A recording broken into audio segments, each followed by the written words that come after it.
anhu dari Jabir, semoga Allah meridhoinya, qala, dia berkata, kana Rasulullah sallallahu alaihi wasallam, adalah Nabi terbukti sallallahu alaihi wasallam, yukabbir pertama.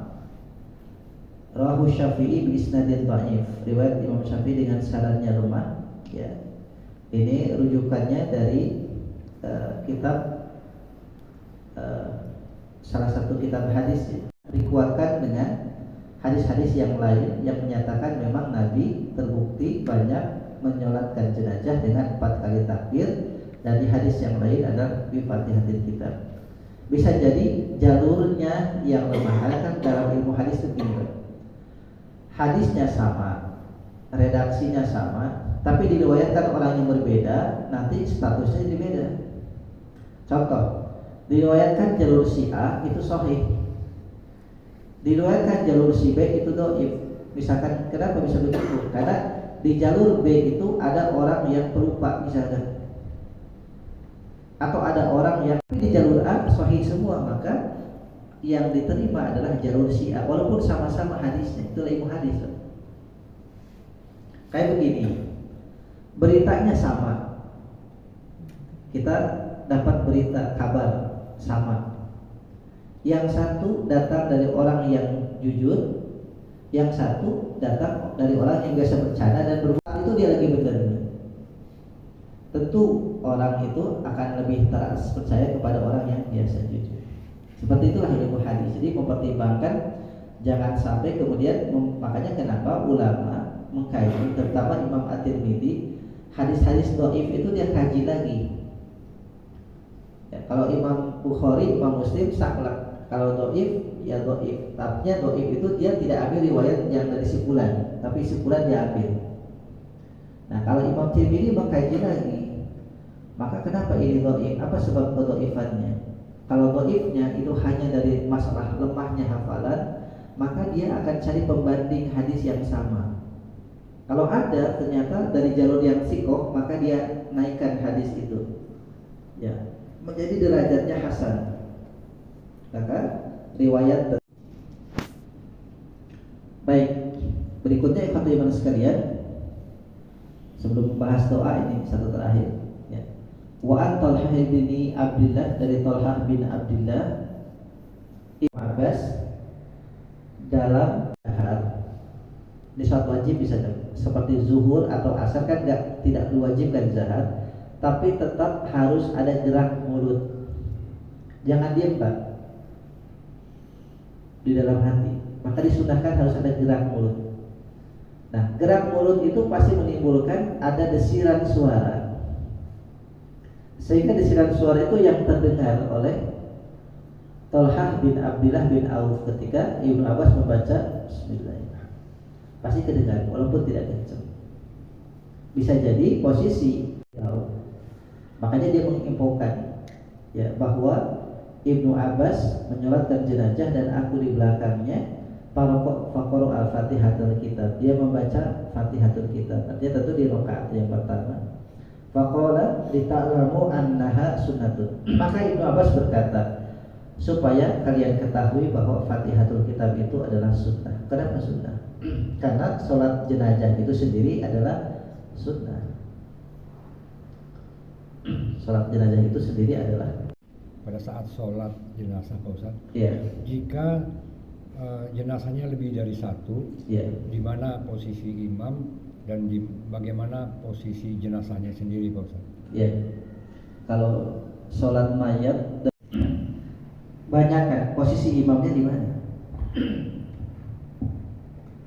Ya, ulama menjelaskan dari hadis-hadis. Kalau di sini memang tidak riwayat, tapi di hadis yang lain banyak. Pertama, ya, kalau diketahui ada jenazah orang yang alim, yang soleh, yang alim, maka jenazah yang persis di depan imam adalah orang soleh, orang alim. Itu yang pertama. Sehingga yang di depan imam itu tetap satu jenazah. Ya. Selanjutnya berlaku hukum. Kalau dia laki-laki di area kepala, kalau dia perempuan di pinggul. Boleh ke depan, boleh ke pinggir, silakan yang lainnya. Tapi yang di depan imam itu disangka yang alim. Kalau tidak ada yang alim, biasa-biasa aja, maka prioritaskan jenazah yang di depan imam atau yang sebaris dengan imam adalah jenazah orang tua. Orang tua kan? Sepuh dulu secara usia, sepuh. Baru kemudian setelah itu yang agak mudaan.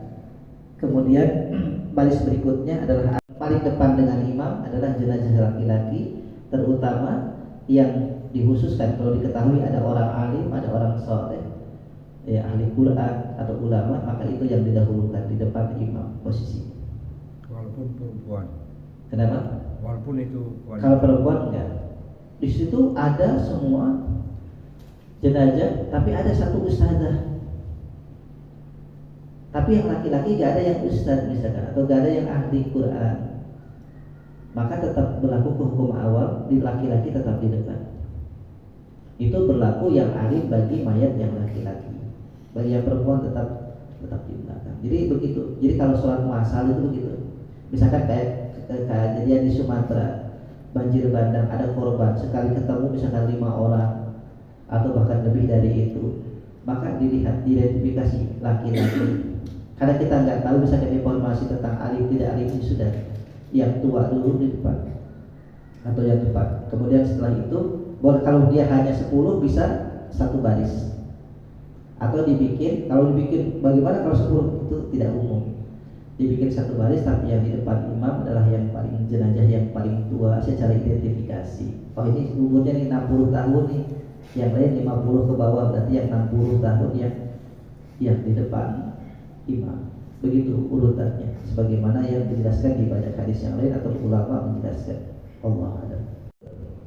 Jadi salat jenazah itu secara hukumnya adalah fardu kifayah jika ada satu saja dari kelompok muslim. Wa afihi wa'fu anhu. Afi itu dari kata afiat, ada sehat, ada afiat, beda Pak. Makanya semoga sehat wal afiat. Sehat itu jasmani, afiat itu rohani. Karena banyak orang sehat jasmani tapi rohaninya tidak sehat. Ada bahasa memaafkan, ada bahasa mengampuni.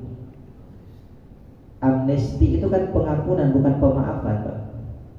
Konteks bahasa hukumnya itu kan amnesti itu adalah pengampunan negara, dalam hal ini presiden yang punya kuasa, terhadap warganya atau keluarga orang atau siapapun yang melakukan pelanggaran hukum dan dimaafkan, diampuni.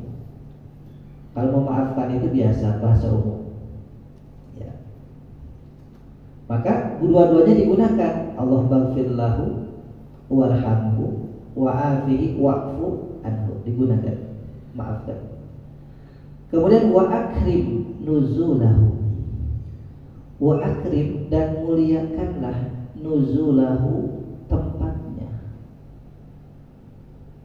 Muliakan. Wa wasi, dan luaskan madkhalahu, tempat masuknya, lahannya. Ya, diluaskan ini lebih kepada bukan diluaskan secara zahir. Kalau zahir kan tergantung tukang kubur Pak. Dalam keingkaran, macam-macam di dunia itu macam-macam. Dalam satu lingkungan gak soleh semua.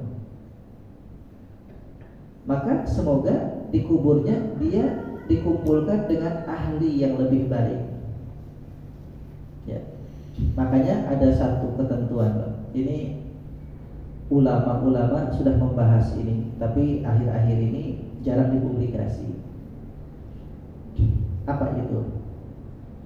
Kalau kita ada saudara meninggal ataupun pemakaman, maka harus dipastikan pemakaman muslim itu steril dari yang lain. Ulang-ulang. Iya. Bagaimana hukum at-tikraru fid du'a? Mengulang-ulang dalam doa itu disebutkan ulama membolehkannya. Jadi tidak mesti satu kali. Apalagi kalau kita hafalnya baru sepotong, imamnya agak lama.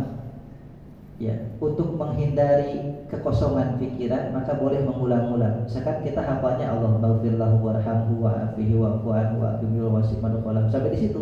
Imamnya belum takbir lagi yang keempat, ulang lagi Allah baghfirlahu, dibolehkan. Jadi mengulang bacaan bukan hanya sekali itu dibolehkan.